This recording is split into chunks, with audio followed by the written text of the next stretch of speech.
2026년 새해가 밝았습니다. 새해가 되면 우리는 또 다시 새로운 직분을 또 받게 되고 1인 1사역을 또 지원하여서 또 교회 또 구석구석 또 필요한 부분들을 우리의 은사에 따라 그리고 또 우리의 바람에 따라 또 섬기고 충성하고 있습니다. 그런데 우리는 하나님으로부터 직분과 사명을 맡아 섬길 때 사전에 꼭 해야 될 것이 있습니다. 그것이 무엇인가 하면 하나님의 음성을 듣고 시작하는 것입니다. 도대체 무슨 소리 하는가 막연하게 느껴질 수 있습니다. 하나님의 음성을 듣는다? 굉장히 추상적이고 또 막연하고 또 도대체 이게 무슨 말인가 그런 생각들이 들 수가 있습니다. 제가 여러분들에게 드리려고 하는 말씀은 하나님으로부터 받은 사명은 내 의지와 내 선택에 따라 결정되는 것이 아니라 하나님이 우리에게 맡겨주시고 허락하실 때 가능한 일이라는 것입니다. 모든 주체는 하나님께 달려 있습니다. 하나님 앞에서 내가 믿음과 순종으로 반응하는 것이지 내가 선택하고 결정하는 것이 아니라는 것입니다.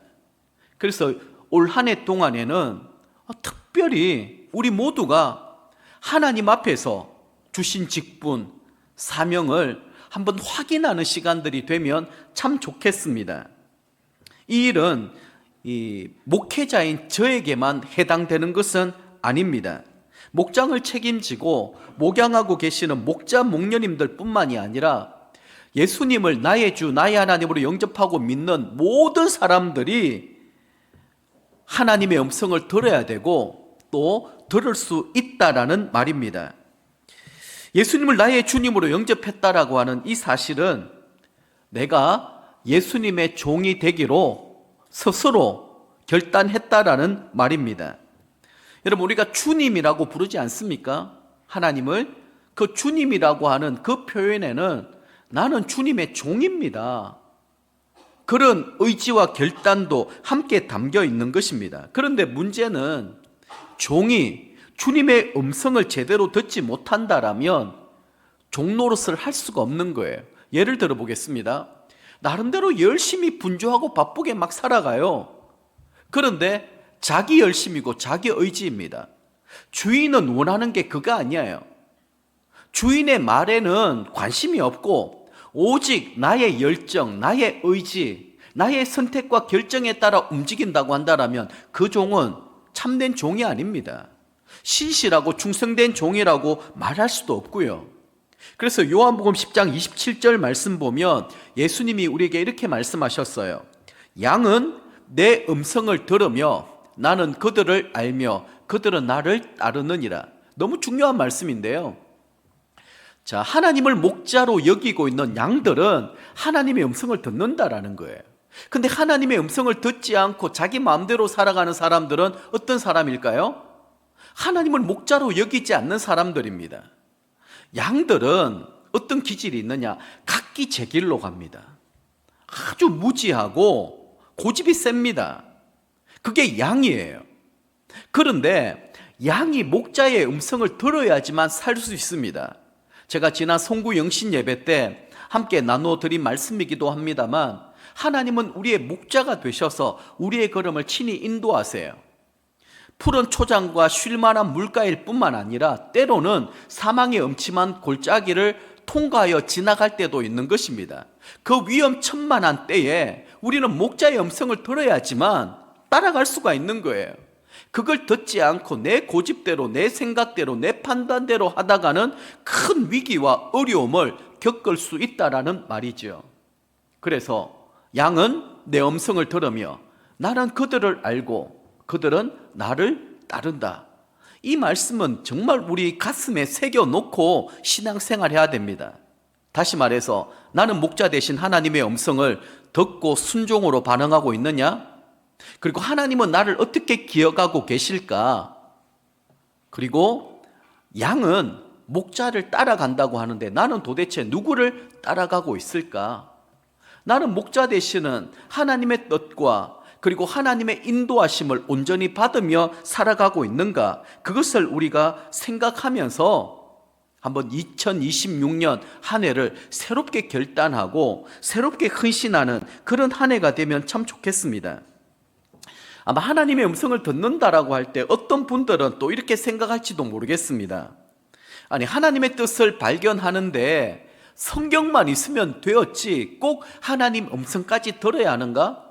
음성을 듣는다고 하다가 자칫하면 하나님의 뜻을 주관적으로 해석하는 위험에 빠지는 것은 아닌가? 아마 이런 의문은 하나님의 음성을 듣는다고 할 때 먼저 떠오르는 생각 중에 하나입니다. 그래서 오늘은 성경 몇 군데를 찾아보면서 하나님의 음성을 듣는다라는 것, 이것은 그리스도인이라고 한다라면 모두 다 할 수 있고 반드시 해야 된다라고 하는 사실을 여러분들에게 좀 증명해 보이고 싶습니다. 오늘은 하나님의 이 음성을 듣는 일들에 대하여 성경이 무엇이라고 말씀하고 있는가, 거기에 대해서 좀 말씀을 나눌 거고요. 그리고 나머지 2주 동안에는 하나님의 음성을 듣는 실제, 그리고 정말 중요한 것은 여러 가지 소리 가운데 어떻게 내가 하나님의 음성을 분별할 수 있을까, 여기에 대해서 함께 말씀의 은혜를 나누려고 합니다. 오늘은 우리가 읽었던 본문 말씀 외에 3개의 성경 구절을 여러분들께 말씀드리고, 여기에서 우리가 어떻게 하나님의 음성을 듣고 어떻게 하나님의 음성에 따라 믿음으로 순종할 것인가, 그것을 한번 생각해 보도록 하겠습니다. 자, 첫 번째는 야고보서 1장 5절 말씀입니다. 야고보 사도는 예수님의 친동생이었습니다. 야고보는 이 초대 교부였기도 하였고요, 초대 이 교회의 이 담임 목사이기도 하였습니다. 그가 성도들에게 이렇게 권면했던 것이죠. 야고보서 1장 5절 말씀입니다. 같이 한번 읽어보겠습니다. 너희 중에 누구든지 지혜가 부족하거든 모든 사람에게 후히 주시고 꾸짖지 아니하시는 하나님께 구하라. 그리하면 주시리라.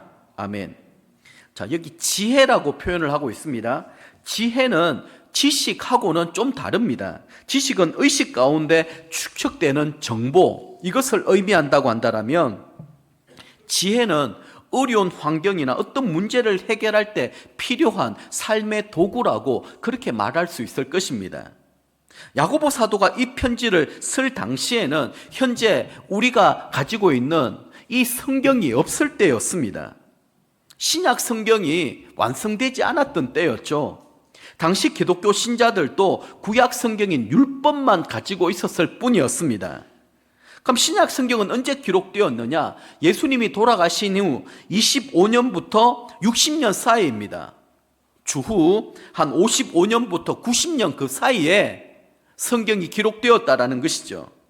신약 성경은 예수님이 인간의 몸으로 이 세상에 가셨을 때 그 곁에서 직접 그 말씀을 들었고, 예수님의 행적을 직접 눈으로 보았고, 그리고 또 육신의 몸으로 직접 만났던 사람들이 거의 다 기록했던 말씀이 신약 성경으로 이루어져 있습니다. 자, 이 기간 동안에 예수님 측근으로 예수님과 동고동락했던 제자들과 그 사도들이 주님의 그 말씀을 잘 기억하고 그 행적들을 기록해 놓은 것이 바로 신약 성경이라는 것입니다. 이들은 초대 교회를 세웠을 때 교회에 어떤 문제가 일어나면 하나님 앞에 묻고 여쭙고 그 지혜를 구하면서 각 교회마다 권면하는 그런 편지글을 기록하였습니다. 이러한 것들이 모여서 신약 성경이 자연스럽게 완성하게 된 것입니다. 그리고 성령님의 역사 가운데 자연스러운 과정을 거쳐서 우리가 소유하고 있는 이 신약 27권은 그 이후에 230년의 세월이 걸려서 종교회의와 그리고 여러 가지 많은 이 정경으로 채택하는 그 기준에 따라서 27권이 신약 성경으로 그렇게 채택하게 된 것입니다. 여러분, 제가 왜 이렇게 말씀드리는가 하면, 야고보 사도가 이 야고보서를 기록할 당시에는 신약 성경이 만들어지기 전이었다라는 것입니다. 그럼 그때는 어떻게 신앙했을까요? 아니, 무엇이 하나님의 뜻이고 어떻게 하나님의 인도하심을 구체적으로 받을 수 있었을까요? 이때는 하나님이 직접 말씀해 주셨습니다. 그래서 야고보 사도가 혹시 너희에게 지혜가 필요하면 하나님께 직접 구해라. 그러면 꾸짖지 아니하시고 후하게 주시는 분이시다. 그렇게 말씀하고 있습니다. 야고보 사도가 이렇게 말하는 이유는 우리가 어떤 어려움이나 곤란한 지경에 처하게 되었을 때 하나님으로부터 지혜를 구하면 하나님이 반드시 주신다라는 것입니다. 반드시 응답해 주신다라고 하는 확신이 있었고, 그 확신이 하나님의 음성을 들을 수 있다라고 하는 믿음입니다. 이처럼 초대교회는 하나님께서 시시때때로 우리에게 말씀해 주신다라고 하는 확신과 믿음이 있었기 때문에 바울 사도님도 고린도 교회에 이렇게 권면했던 것이죠. 자, 고린도전서 14장 39절 말씀 한번 보십시오. 그런즉 내 형제들아 예언하기를 사모하며. 자, 성경이 아직 완성되지 않는 그 시절에 하나님께서 교회에 하고 싶은 말씀이 있을 때에는 예언자들을 통하여서 말씀해 주셨다라는 거예요.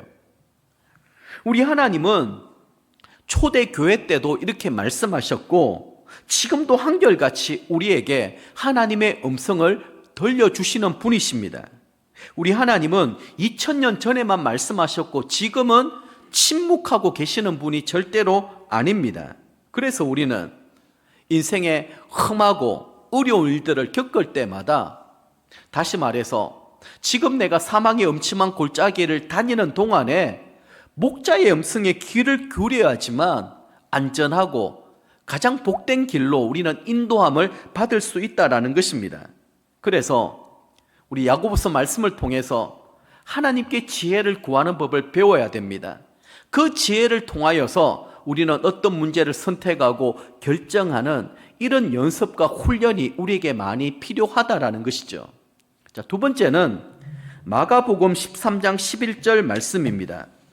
예수님께서 제자들에게 이런 약속의 말씀을 하셨어요. 같이 한번 읽어보겠습니다. 사람들이 너희를 끌어다가 넘겨줄 때에 무슨 말을 할까 미리 염려하지 말고 무엇이든지 그때에 너에게 주시는 그 말을 하라. 말하는 일은 너희가 아니요 성령이시니라. 아멘.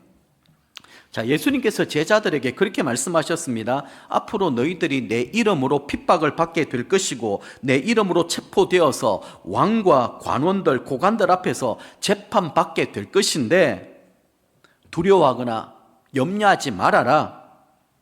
그렇게 권면하고 있는 것입니다. 그런데 여러분, 이 일은 정말 두렵고 떨리는 일입니다. 사실상 대부분의 이 당시 제자들은 순박한 시골 사람들이었습니다. 그런데 이런 사람들이 세상 권세를 가진 임금이나 관원들, 고관들 앞에서 예수님 전가한다라는 것, 엄두조차 낼 수 없는 힘들고 어려운 일이고 두렵고 떨리는 일입니다. 그 앞에서 어떻게 복음을 전하고 예수님의 정인 역할들을 할 수 있겠습니까? 당장 그 눈빛이 시퍼런 지금 뭐 국회라든지 청문회 가면 얼마나 거기에는 치열합니까? 거기서 여러분들이 어떤 설득하는 말들을 한다? 여러분, 웬만해서는 아무리 말을 잘하고 아무리 똑똑해도 힘들고 어려운 자리라는 것입니다. 이런 제자들에게 예수님께서 이렇게 말씀하시는 것이죠. 두려워 말아라. 그때 생각나는 말만 하면 된다. 왜냐하면 그 말은 너희가 하는 것이 아니라 성령님이 하시는 것이다. 자, 필요한 때가 되면 하나님이 할 말을 들려주신다라는 거예요. 이 말씀이 제자들에게 얼마나 큰 위로와 용기가 되었겠습니까? 여러분, 인생을 살아가다 보면 정말 답답하고 뭘 어떻게 해야 될지 모르는 그런 상황들을 직면할 때가 있지 않습니까? 너무 다급하다 보면 경황이 없습니다. 뭘 어떻게 해야 될지를 모르는 거예요. 그런데 주님께서 우리에게 하시는 말씀은 안심하라, 평안하라, 내가 너희와 함께 한다. 무슨 말을 하고 어떻게 이 문제를 해결해야 될 것인지 걱정하지 말아라. 내가 너에게 말해 줄 것이다. 그러는 거예요. 언제 그 말을 주시느냐? 오늘 성경을 보니까 그때에 너희에게 주시는 그 말이라고 표현을 하고 있습니다. 그때에 너희에게 주시는 그 말. 이 음성은 해야 할 말을 필요한 현장에 필요한 때에 하나님이 꼭 들려주시겠다라는 말입니다. 자, 그렇다면 예수님께서 제자들에게 주셨던 이 말씀이 1세기 제자들에게만 해당되고 21세기를 살아가는 또 다른 주님의 제자들인 우리에게는 해당되지 않는다라고 적용할 이유가 없는 것입니다. 그래서 우리는 그때에 우리에게 들려주시는 이 하나님의 음성을 들을 수 있어야 됩니다. 앞서 야고보 사도도 그런 지혜가 필요할 때 하나님께 구하기만 하면 꾸짖지 아니하시고 후하게 주신다라고 약속하지 않았습니까? 우리가 작년에 느헤미야 말씀을 묵상할 때에도 이런 장면이 있지 않았습니까? 느헤미야가 하나님으로부터 예루살렘 성벽을 재건하는 이 꿈과 비전을 받았어요. 그리고 그는 4개월 동안입니까? 하나님 앞에 기도하고 준비했더래 섰습니다. 그리고 아닥사스다 왕에게 딱 서지 않았습니까? 그래, 아닥사스다 왕이 내가 너를 위하여 어떻게 하면 되겠냐? 뭘 도와주면 되겠냐? 그랬을 때 뭘 했습니까? 느헤미야는 잠시 하나님 앞에 묵도하였고, 이게 뭡니까? 지혜를 구했던 것이죠. 하나님, 내가 무슨 말을 해야 될까요? 하나님 도와주세요. 그랬을 때 성령님께서 그를 도와주신 것입니다. 그의 마음을 담대하게 해주셨던 것입니다. 그리고 그가 아닥사스다 왕에게 하나님께 받은 말씀을 그대로 선포했을 때 오히려 모든 도움을 다 주지 않았습니까? 모세를 보십시오. 내가 누구이간데 하나님, 저 애굽왕 바로에게 가서 내 백성을 보내라. 저는 도저히 말 못합니다. 저는 입술이 어눌합니다. 그랬었거든요. 그런데 하나님께서 모세에게 주셨던 그 말씀을 가지고 용기와 그리고 담대한 마음을 가지고 애굽왕 바로에게 갔을 때 바로도 어떻게 할 수가 없는 거예요. 이겁니다. 이것이 우리 그리스도인들의 능력이고 이것이 우리 그리스도인들의 특권이라는 말이지요. 자, 세 번째는 요한일서 2장 27절 말씀입니다. 예수님께서 가장 사랑하셨던 요한은 편지를 쓰면서 이렇게 말합니다. 자, 한번 들어보십시오. 너희는 주께 받은 바 기름 부음이 너희 안에 거하나니 아무도 너희를 가르칠 필요가 없고 오직 그의 기름 부음이 모든 것을 너희에게 가르치며 또 참되고 거짓이 없으니 너희를 가르치신 그대로 주 안에 거하라. 도대체 기름 부음은 뭐고 이게 도대체 무슨 말인지 조금 헷갈리고 이해가 안 되고 어려울 수 있습니다. 아주 쉬운 방법이 있습니다. 여러분, 기름 부음이라는 단어를 말씀 노트에 제가 갈로 열고 성령님이라고 넣었습니다. 성령님으로 바꿔 읽으면 아주 간단하고 쉬워지고 잘 이해가 됩니다. 자, 그렇게 한번 다시 읽어보도록 할까요? 우리 같이 한번 읽어보겠습니다. 너희는 주께 받은 바 성령님께서 너희 안에 거하나니 아무도 너희를 가르칠 필요가 없고 오직 성령님이 모든 것을 너희에게 가르치며 또 참되고 거짓이 없으니 너희를 가르치신 그대로 주 안에 거하라. 아멘. 이 말씀입니다. 성령님이 지금 우리 가운데 내주하고 계십니다. 진리를 가르쳐 주시기 때문에 가르쳐 주시는 그 말씀에 따라 순종하라. 이 권면입니다. 일반적으로 성령님께서 성경을 통하여 우리에게 말씀해 주시는데요. 일반적인 진리를 가르쳐 주실 뿐만 아니라 우리 개개인이 처한 상황, 이 환경 가운데 꼭 필요한 진리의 말씀을 우리에게 가르쳐 주시는 것입니다. 자, 이 부분들을 좀 더 여러분들에게 쉽게 한번 설명을 해보도록 하겠습니다.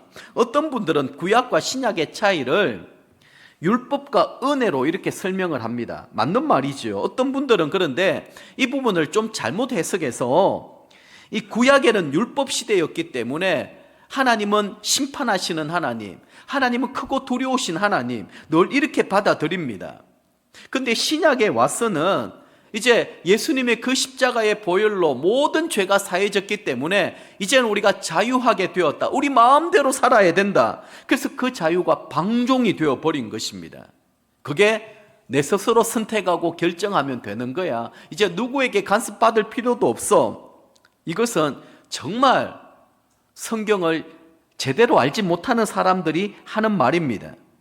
내가 이제 더 이상 예수님 때문에 율법의 구속을 받지 않아도 되기 때문에 내 마음대로 살아도 된다. 이것은 정말 잘못된 해석입니다. 그래서 저는 구약과 신약을 이렇게 구별할 때 구약은 율법, 신약은 성령으로 그렇게 여러분들에게 좀 설명드리고 싶습니다. 하나님께서는 구약에서 십계명을 비롯하여 여러 가지 많은 규례와 그리고 또 이 규례들을 주셨습니다. 여러분들이 말씀을 읽다 보면 너희들이 이것을 듣고 행하고 지키고 행하면 복을 받게 될 것이다. 그렇게 말씀하셨어요. 하지만 너희들이 이 율법의 말씀을 불순종하고 거역하고 어기면 저주를 받게 될 것이다. 그게 하나님의 심판이고 하나님의 저주였습니다. 그렇게 우리가 배우지 않았습니까? 그런데 이스라엘 백성들이 그걸 잘 알고 있지만 문제는 뭐냐? 율법을 지킬 만한 능력이 없는 거예요. 그러다 보니까 하나님이 조금만 보이지 않아도 그 믿음이 금방 무너져 버리는 거예요. 모세가 시내산에서 십계명을 받는 그 40일 동안에 그걸 기다리지 못해가지고 금송아지를 만들어다가 온갖 난리법석을 떨었던 사람들이 이스라엘 사람들이었고 오늘날 저와 여러분들이라는 것입니다. 그게 연약하고 타락하고 부패한 우리의 모습들입니다. 그런데 신약 시대에 와서는 어떤 변화가 일어났을까요? 성령님이 우리 가운데 들어오셨습니다. 예수님을 영접하는 그 순간에 성령님이 우리 마음 가운데 쑥 들어오게 되신 것이죠. 그리고 우리의 삶에 대하여 성령님이 직접 코치를 해주십니다. 지혜로 말을 해야 될 때에는 지혜로 말들도 주시고 어떤 문제를 해결해야 될 때에는 그 문제를 해결할 수 있도록 우리를 도와주시는 것입니다. 하나님께서 우리를 통하여 뭔가 이루고 싶어 하시는 일들이 있을 때에는 우리 마음에 소원을 주시고 그리고 거룩한 그 마음들을 붙들고 하나님의 은혜와 하나님의 지혜를 구하면서 그 문제를 극복하고 돌파하고 뛰어넘게 만드는 것이죠.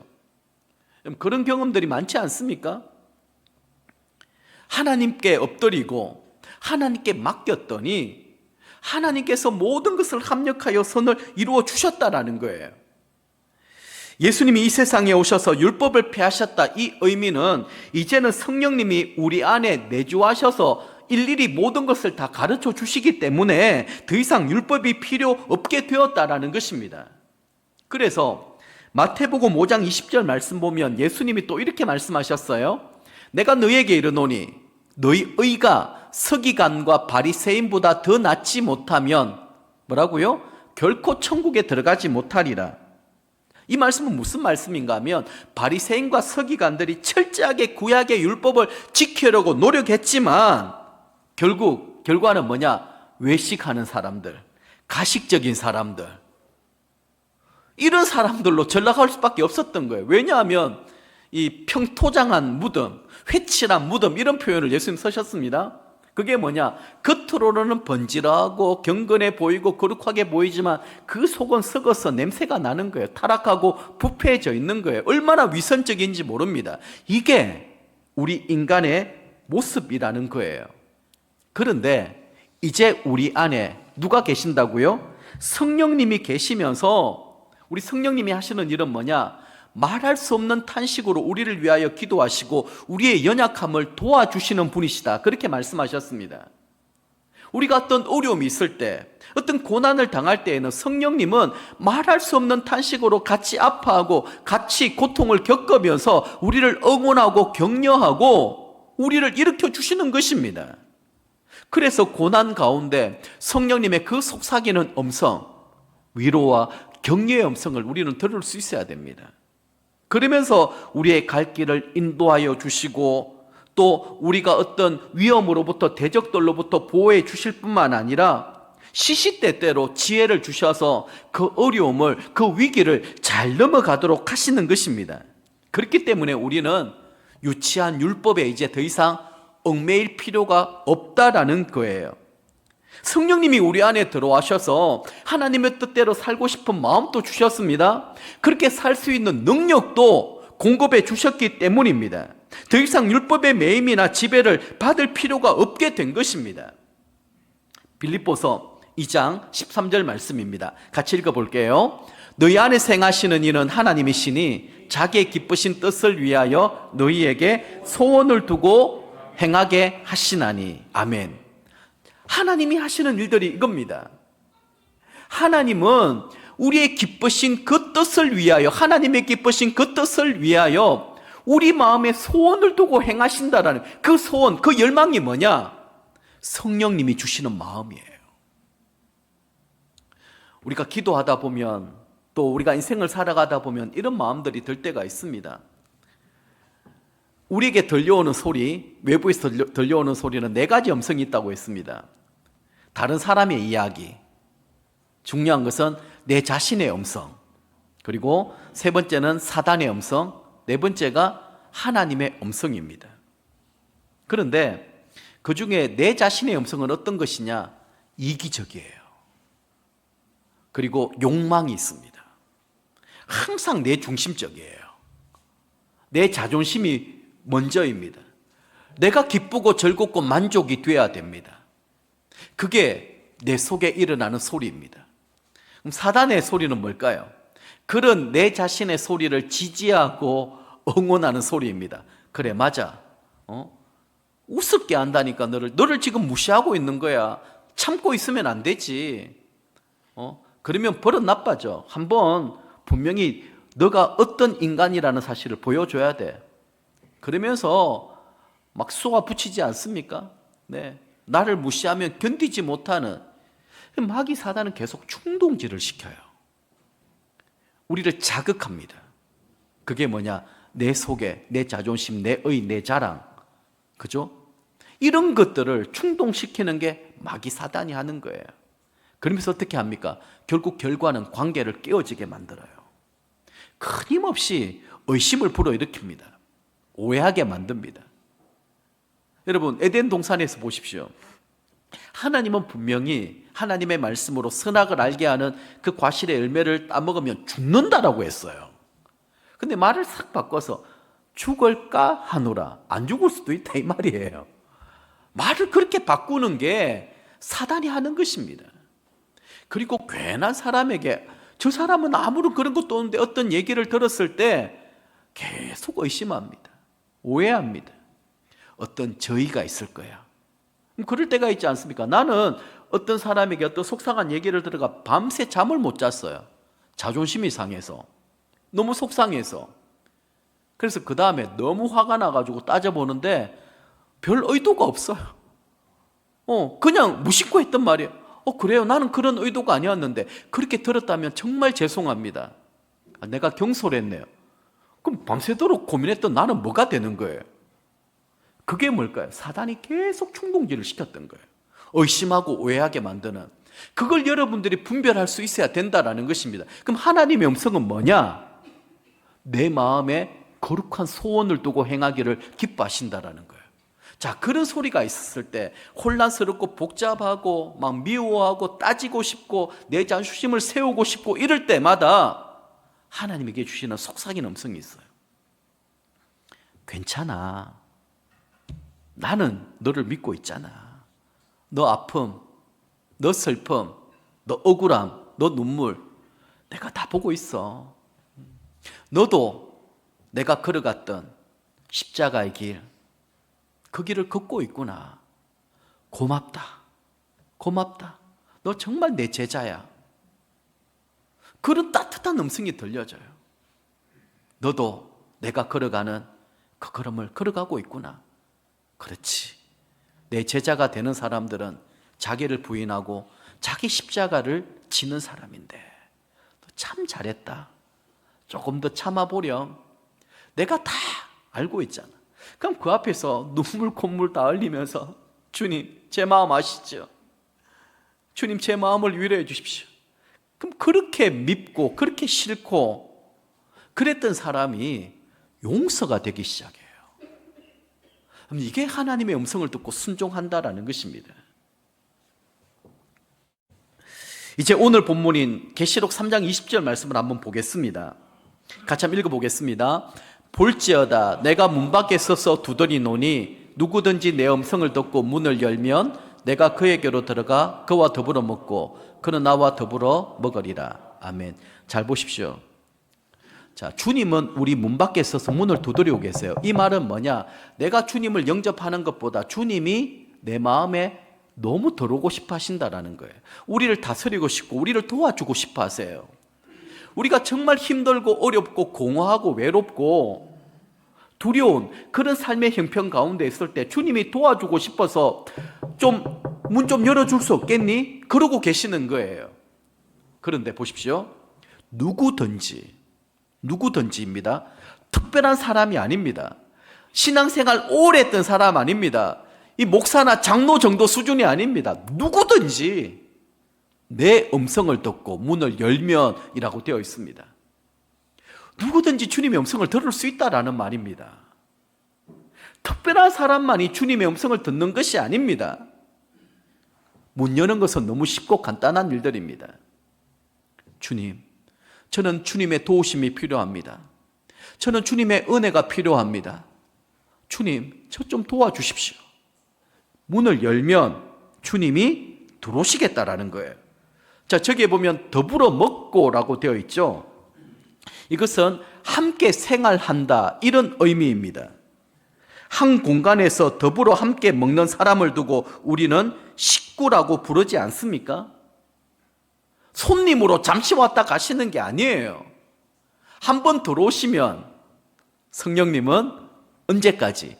우리가 이 땅을 떠나는 그 순간까지, 천국까지 우리의 걸음을 책임지고 인도해 주시겠다라는 것입니다. 그 순간순간 동안에 얼마나 마귀 사단의 유혹과 공격과 힘들고 어려운 일들이 많겠습니까? 우리 인생 자체가 수고와 슬픔입니다. 힘들고 어렵고 고통스러운 것은 너무너무 당연합니다. 왜냐하면 그런 영적 전쟁을 치르면서 우리는 하나님의 백성으로 빚어져 가는 것이고 예수 그리스도의 좋은 군사로 우리는 거듭나기 때문입니다. 내게 아무런 힘들고 어려운 일들이 없고 평안하고 아무 문제가 없다. 그게 여러분 저주예요. 적어도 내가 하나님의 백성이고 예수님의 제자라고 한다라면 마귀 사단이 우리를 가만히 내버려 두지 않습니다. 어떻게 하든지 우리의 믿음을 무너뜨리려고 하고 우리의 마음을 혼란스럽게 만들려고 하는 것이 마귀 사단이 하는 일들이라니까요. 그래서 우리가 예수님을 좀 제대로 믿어보려고 하면 우리 속에는 번민이 찾아오고 갈등이 찾아오고 예상치 못했던 어려움들이 막 일어나기도 하고요. 그래서 그래도 너 나 끝까지 믿을 수 있겠냐? 그렇게 우리를 유혹하고 공격하는 마귀 사단의 음성이 있다라는 것입니다. 그래서 내가 그리스도인으로 살아가기로 작정하고 결단했다고 한다면 내가 좀 마음 편안하게 살려고 하는 여러분 이런 것들을 다 내려놓아야 됩니다. 영적 전쟁할 싸울 준비를 해야 되는 것이죠. 그리고 우리는 믿음으로 극복하고 돌파하고 이겨낼 수가 있습니다. 그 이유는 뭘까요? 우리 속에 나와 함께 하시는 성령님이 계시거든요. 성령님이 하나님의 뜻대로 살 수 있는 마음도 주시고 살 수 있는 능력도 공급해 주시는 것입니다. 예수님께서는 2000년 전에 우리 죄를 위해 돌아가셔서 하나님과 깨어진 그 관계를 회복할 길을 마련해 놓으셨을 뿐만 아니라 지금도 우리와 함께 동고동락하고 계심을 믿으시기를 바랍니다. 우리 문제를 염려해 주시고 함께 아파하십니다. 격려하고 위로하면서 우리의 갈 길을 친히 인도해 주십니다. 우리가 알아야 할 것을 가르쳐 주시고 지혜의 음성을 들려주십니다. 여러분, 왜 우리 신앙생활에 재미가 없을까요? 좀 신앙생활 어떠세요? 재미가 없습니다. 교회 오는 게 재미가 없어요. 그 이유는 무엇일까요? 하나님의 살아계시고 역사하심을 제대로 경험하지 못해서 그런 것 같습니다. 교회에 와서 뭔가 하나님이 하시는 그 놀라운 일들, 역사를 경험해야 되는데 그렇지 못하는 거예요. 그러다 보니까 내 마음이 냉랭해지고 영적으로 침체가 되는 것입니다. 그 이유는 하나님이 들려주시는 그 음성을 못 듣고 있다라는 것입니다. 그리고 그 능력을 내가 누리지 못하고 있기 때문에 그렇게 느껴지는 거예요. 그게 우리의 문제입니다. 여러분, 하나님은 우리를 절대로 고아와 같이 버려두지 않겠다라고 말씀하셨습니다. 하나님은 멀리 계시는 분이 아니십니다. 지금 우리 안에 계시고요, 우리를 적극적으로 도와주시고 우리가 힘에 들어서 쓰러질 때에는 우리를 위로하고 격려하며 다시 일으켜 주시는 분이십니다. 우리 하나님은 우주 만물을 창조하시고 다스리시는 위대하고 크신 분이실 뿐만 아니라 아주 작은 것까지도 세밀하고 간섭하시는, 우리의 그 감정조차도 배려하시는 그런 하나님이십니다. 그런 우리 그리스도인들에게 여러분, 절대로 우연이라는 것은 없습니다. 모든 것들은 하나님의 주권과 계획에 따라 이루어지게 되어 있습니다. 그 길들이 설사 내가 실수하고 내가 실패하고 나의 죄로 말미암아 모든 것들이 망가지게 되었고 뒤죽박죽이 되었다 할지라도 걱정하지 마십시오. 안심하십시오. 우리 하나님은 그런 인생을 고쳐 서시는 전문가십니다. 믿음의 인물들을 보십시오. 그들은 처음부터 완전한 사람들이 아니었습니다. 아브라함이 믿음의 조상, 열국의 아비가 되었던 것은 정말 그가 믿음이 다른 사람들보다 특별했기 때문이 아니었다는 우리가 너무나 잘 알고 있지 않습니까? 그러면 하갈을 취해서 이스마엘 낳은 것은 뭡니까? 불신앙 아닙니까? 불신앙의 결과 아니겠습니까? 그럼에도 불구하고 하나님은 아브라함을 믿음의 아비라고 부르십니다. 열국의 아비라고 부르십니다. 축복의 근원이라고 얘기하십니다.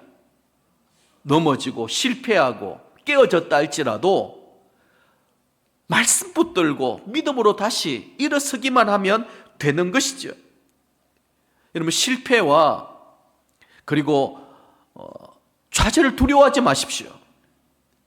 오히려 하나님은 그런 것들을 통하여 우리를 더 견고하게 만드시고 연단하셔서 하나님의 뜻을 우리에게 나타내 보여주시는 분이십니다. 이렇게 한번 가정해 보십시오. 내가 아무런 힘들고 어려운 일들이 없고 모든 것들이 순탄하고 그리고 또 순적하게 다 이루어졌습니다. 돈도 벌 만큼 벌었고 공부도 할 만큼 했고 내가 지금까지 생각하고 계획했던 거 하나도 내 뜻대로 안 된 것이 없어요. 그럼 여러분들이 이 자리에 앉아 있을 수 있을까요? 여러분들이 하나님 앞에 눈물로 간절한 기도를 드릴 수 있을까요? 그게 우리 인간이에요. 그러면 자기 잘난 맛에 사는 거예요. 그것을 가지고 성경은 교만이라고 부르고요, 교만은 패망의 지름길이다, 그렇게 이야기하는 거예요. 그래서 때로는 하나님이 고난을 통해서 우리를 낮추시기도 하시고 겸손하게 만드셔서 온유한 사람으로 빚어가시는 것입니다. 그래서 하나님의 백성으로 세워가는 거예요. 여러분, 이 땅에 내가 얼마나 많은 걸 가졌고 얼마나 성공했느냐, 그 하나님 나라의 아무런 중요한 포인트가 아닙니다. 지금 내가 사업장을 하는데 돈을 얼마나 벌고 월 수입이 어떻게 되고 내가 어느 대학에 들어갔고 뭘 했고 아무 짝에도 쓸모없습니다. 하나님은 내가 어떤 상황, 어떤 형편 가운데 있든지 정말 하나님을 경외하고 하나님과 동행하며 매 순간순간마다 나의 삶의 우선순위를 하나님을 예배하고 하나님을 만나는 그 일들에 내가 우선순위를 두고 있느냐, 그걸 보시는 것이죠. 말씀을 정리하도록 하겠습니다. 저는 온 가족 이 신년 특별 새벽 기도회를 준비하는 동안에 특별한 하나님의 은혜를 저는 경험하였습니다. 사실 이 새벽기도 하기 전주부터 저는 날씨를 살폈어요. 굉장히 춥고, 그런데 아이들까지 동원해서 이렇게 오는 일들은 정말 쉬운 일들이 아니거든요. 그런데 일기예보를 보니까 금요일 날 저녁에 폭설이 온다라는 거예요. 기온도 많이 떨어지고요. 토요일이 피날레 날인데 이렇게 되면 어떻게 될까 걱정이 앞섰습니다. 그래서 하나님, 그래도 우리 드림의 항상교회를 사랑해 주시고 온 가족 기도해야 하는데 우리 성도들이 이번 한 주간 동안에 은혜를 받아야지만 살 수 있습니다. 주님 도와주십시오. 그렇게 제가 기도했어요. 그런데 여러분, 어떤 일이 일어났는지 아십니까? 지난 목요일 날 굉장히 추웠어요. 기온이 거의 마이너스 10도 가까이까지 내려갈 정도로. 그런데요, 금요일에는 비가 왔어요. 갑자기 날씨가 막 이렇게 상승이 되어서, 그래서 피날레 하는 동안에 아무런 어려움 없이 문제 없이 우리는 예배 드리고 하나님 앞에 영광 올려드렸습니다. 여러분 우연이라고 생각합니까? 저는 우연이라고 생각하지 않습니다. 하나님이 제게 말씀하시는 어떤 사인이라고 저는 믿고 있습니다. 하나님이 우리 드림양산교회를 사랑하시고 우리가 마음 모아 기도할 때 하나님께서는 우리에게 특별한 일들을 보여주신다라는 거예요. 날씨까지도 저는 하나님이 우리 교회를 위하여, 저를 위하여 바꾸어 주신 줄 저는 그렇게 믿고 있습니다. 그리고 나서 그 다음날 막 눈이 내리고 눈보라가 치고 바람이 불고 하나님이 하시는 일들이 이렇습니다. 여러분 이렇게 우리가 하나님을 경험하고 하나님을 체험하며 살아야 되지 않겠습니까? 성령 하나님은 지금도 우리 가운데 내주하시고 내가 너를 위하여 뭘 도와주면 좋겠냐 그렇게 묻고 계십니다. 어떤 절망적인 상황 가운데에서도 하나님께서는 우리를 위로하고 격려하고 일으켜 주시는 분이십니다. 내 힘과 능력으로 살아가면 언제든지 우리는 부딪히게 될 것입니다. 그럼 우리 자존심은 짓밟히고 상하게 될 것입니다. 하나님이 나를 연단하고 훈련하실 때에는 하나님 앞에 우리는 두렵고 떨리는 마음으로 바짝 엎드려야 됩니다. 그리고 그 고난과 연단의 과정을 믿음으로 잘 통과해 가야만 합니다. 중요한 사실은 우리의 목자 되시는 하나님은 우리가 인생의 험한 골짜기를, 사망의 험한 골짜기를 다니는 동안에 해를 두려워하지 않을 것은 주님이 나와 함께 하신다라는 거예요. 이 믿음을 가져야 됩니다. 하나님은 절대로 여러분들을 버려두지 않습니다. 지금 여러분들의 상황이 어떻습니까? 물질적으로 많이 힘들고 어렵습니까? 경제적으로 도무지 헤어나올 길들이 보이지 않습니까? 괜찮습니다, 여러분. 아니, 육체적으로 또다시 질병이 재발해서 고통과 아픔과 어려움을 겪고 있습니까? 어떻게 보면 하나님이 어떻게 이러실 수 있습니까? 내가 뭘 잘못했는데 이런 고통과 아픔과 이런 시련을 주십니까? 그렇게 생각될 수 있습니다. 괜찮아요, 여러분. 우리 자녀들을 위하여 내가 얼마나 많이 울며 기도하는데 도무지 돌아올 기미가 보이지 않습니다. 그래도 괜찮습니다. 포기하지 마십시오. 하나님을 소망하십시오. 우리가 믿음으로 기도하면 하나님의 때가 되었을 때 하나님 반드시 그 일을 이루시고, 중요한 것은 무엇인지 아세요? 그런 기도 제목들을 가지고 하나님은 나를 연단하고 훈련시킨다라는 거예요. 내 자식이 문제가 아닙니다. 우리 부모가 문제가 아니고요. 육신의 질병이 문제가 아니고 경제적인 어려움이 문제가 아닙니다. 내가 정말 하나님을 사랑하고 하나님을 의지하고 하나님을 신뢰하고 하나님과 동행하고 있느냐, 하나님 끊임없이 이것을 시험하시고 훈련하고 연단시켜 가시는 것입니다. 그래서 우리에게는 어떤 고백이 있어야 될까요? 시편 23편 1절입니다. 여호와는 나의 목자시니 내가 부족함이 없으리로다. 이 고백만 할 수 있으면 우리는 합격입니다. 내가 하나님 외에 어떤 어려움, 시련, 고통이 있다 할지라도 주님 아무것도 필요 없습니다. 제게는 주님 한 분만 있으면 됩니다. 내가 하나님을 예배하고 하나님을 찬양하는 이 시간이 제게 확보가 되어 있으면 이것만으로 만족합니다. 사업이 부도가 나고 아이들이 집을 떠나고 내 육신에 지금 막 감덩어리들이 생기고 상관이 없습니다. 아니, 우리가 죽으면 천국 가는데요, 하나님 상급해 주시는데요, 이 땅의 삶에 무슨 미련이 있고 이 땅의 삶에 무슨 욕심이 우리가 있을 수 있습니까? 그러면 그런 사람을 일컬어서 성경은 어떻게 얘기하느냐? 세상이 감당할 수 없는 사람이다, 이렇게. 마귀가 더 이상 어떻게 할 수가 없는 거예요. 하박국 선지자가 어떻게 표현을 했느냐? 외양간에 소가 없고 우리의 양이 없고 포도나무에 열매가 없어도 나는 여호와로 인하여 즐거워하겠다, 기뻐하겠다, 이런 고백을 합니다. 그런데 우리의 대부분의 기쁨과 즐거움은 뭡니까? 물질, 건강, 세상적인 성공, 그러면 막 감사하고 기뻐하고 이게 막 간증이 되고 이것이 우리에게 자랑거리가 되는데, 하나님 나라의 측면에 볼 때는 그거 아니에요. 어떤 상황, 환경이 열려지고 그게 내게 주어져서 감사하고 기뻐한다라고 한다면 우리의 신앙은 정말 아직까지 초보 단계입니다. 정말 우리의 신앙이 한 단계 더 업그레이드 되려고 하면 나는 하나님 한 분만으로 만족하고 있는가? 하나님을 예배하고 찬양하는 그 삶으로 기뻐하고 있는가? 그거예요. 사람 때문에 내가 신앙생활 한다라는 것 아닌 것 몇 번 강조해서 말씀을 드렸었습니다. 아니, 여기 지금 하나님이 계시고 하나님을 예배하는데 자꾸 다른 사람 찾으면 안 돼요. 우리가 하나님을 예배하러 왔지, 사람들과 교제하고 사람들과 친목하기 위해서 교회 오는 것 아닙니다. 그거는 다른 문제예요. 하나님은 이 일들을 끊임없이 훈련하고 연단시켜 나가실 것이에요. 하나님만 바라보십시다. 하나님만 예배하십시다. 하나님만으로 만족하십시다.